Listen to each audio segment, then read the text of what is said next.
मैं father Baptist Monteiro, Don Bosco के director, आज यहाँ इंटरनेशनल माइग्रेंट्स डे, स्थलांतर दिन, और विशेष करके हम बस्ती के लोग जो माइग्रेंट्स हैं यहाँ लाए हैं ताकि ये बताने के लिए कि ये लोग बहुत मेहनती है, बहुत काम करते हैं, सेवा करते हैं, दूसरों का जीवन अच्छा करने के लिए।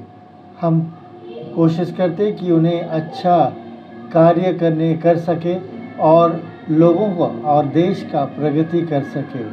Thank you. कौन से कार्यक्रम किए आज का दिन? आज का दिन जो हम लोग किया है ये कल्चरल प्रोग्राम, इसके अलावा हमने बच्चों के लिए गेम्स ऑर्गेनाइज किया, स्टॉल्स, इसके अलावा बड़ों के लिए पार्टी गेम्स ऑर्गेनाइज किया है और लोगों ने भाषण दिए ताकि हम कैसा ये जो कार्य जो स्थलांतर लोगों के लिए, माइग्रेंट्स के लिए है, हम आगे ले सकते उनकी मदद से। આજે આંતરરાષ્ટ્રીય પ્રવાસી દિવસ ઉજવવામાં આવ્યો છે।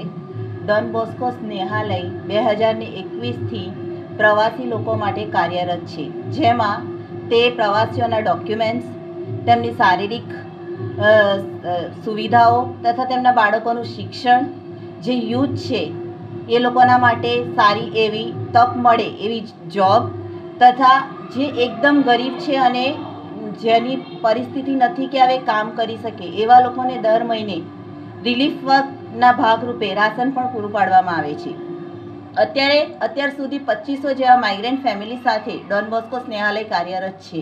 એમાં ખાસ કરીને યુપી, એમપી, બિહાર, રાજસ્થાન અને આપણા દાહોદ જિલ્લાના આવેલા લોકો સાથે છેલ્લા 3 વર્ષથી કાર્ય કરી રહ્યું છે।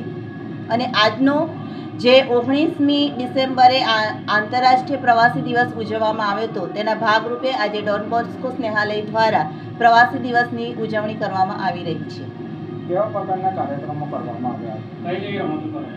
અત્યારે અમે પહેલાં અમારે સાંસ્કૃતિક પ્રોગ્રામ હતો, ત્યારબાદ અત્યારે અમે સંગીત, બહેનો અને ભાઈઓ માટે સંગીત ખુરશી અને બાળકો માટે વોલીબોલ છે, કબડ્ડી છે, એવી અલગ અલગ ગેમો પણ રાખવામાં આવી છે કે જેથી કરીને એ આખો દિવસ કામ કરતા હોય છે, પૂરા 365 દિવસ કામ કરતા હોય છે તે। અને અમે અમારી ડોન બોસ્કો સંસ્થા એ લોકોના ટાઈમ અનુસાર કોઈ પણ કાર્યક્રમ યોજે છે, જેવો કે એ લોકોને જો આધાર કાર્ડ બનાવવાની જરૂરત હોય, ઈ શ્રમ કાર્ડ બનાવવાની જરૂરત હોય તો અમે એમના સાંજના જ્યારે કામમાંથી છૂટે એ ટાઈમમાં જઈને એ લોકોને સુવિધા પૂરી પાડીએ છીએ। મારું નામ શીતલ બાપ્તિસ્ટ છે અને હું પ્રવાસી પ્રોજેક્ટમાં કોર્ડિનેટર તરીકેની ભૂમિકા ભજવું છું।